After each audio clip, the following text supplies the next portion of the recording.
warahmatullahi wabarakatuh. Perkenalkan, nama saya Lintang Azelia. Saya akan menjelaskan 5 konsep dasar Islam dalam kehidupan sehari-hari dan bagaimana cara penerapannya. Yang pertama ada tauhid, akhlak, toleransi, sumber hukum Islam, dan juga jihad dalam konteks modern. Yang pertama tauhid.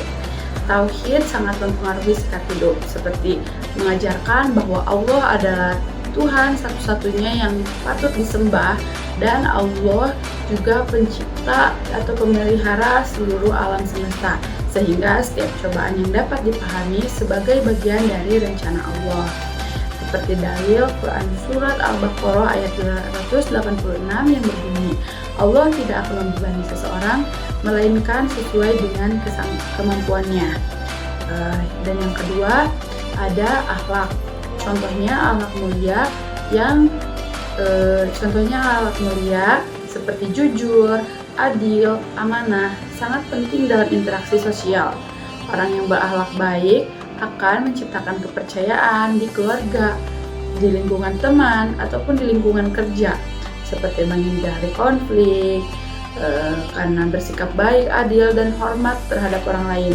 Contoh nyatanya, jika seorang teman yang selalu menepati janji dan bersikap adil saat memecahkan masalah akan membuat lingkungan menjadi nyaman dan aman, sehingga dalam dalil sesungguhnya orang yang paling aku cintai, orang yang paling dekat denganku di hari kiamat adalah orang yang paling baik akhlaknya. Hadis riwayat Muslim. Yang ketiga, toleransi dalam Islam. Islam mengajarkan toleransi dalam berbagai perbedaan, termasuk agama, budaya, dan keyakinan. Sikap ini membantu menjaga kerukunan dan menghargai hak orang lain, seperti menghormati tetangga yang berbeda agama dengan tidak mengganggu ibadah mereka, bekerja sama dengan teman dari budaya yang berbeda, menjalin komunikasi yang baik dalam perbedaan pendapat, seperti dalil dalam surat Al-Kafirun ayat 6, bagimu agamamu dan bagiku agamaku.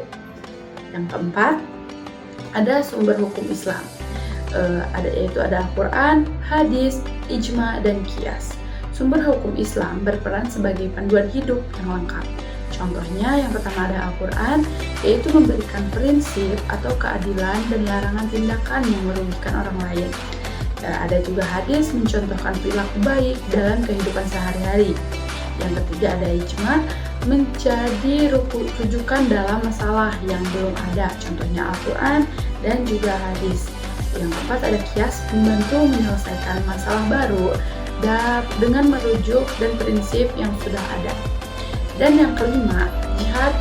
Jihad bukan hanya soal perang, tapi bagi kita jihad adalah perjuangan untuk menjadikan diri kita, misalnya melawan hawa nafsu, disiplin dalam belajar, dan tidak boros, dan bersikap jujur saat ujian.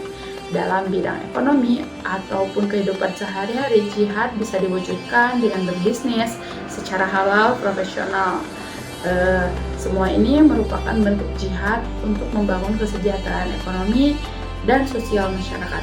Selain itu, jihad di bidang ilmu berarti berjuang untuk menuntut ilmu dengan bersungguh-sungguh, karena melalui ilmu pengetahuan kita dapat memberikan manfaat bagi diri sendiri dan orang lain. Sekian dari saya, mohon maaf bila ada salah kata atau salah pengucapan dalam dalil. Wassalamualaikum warahmatullahi wabarakatuh.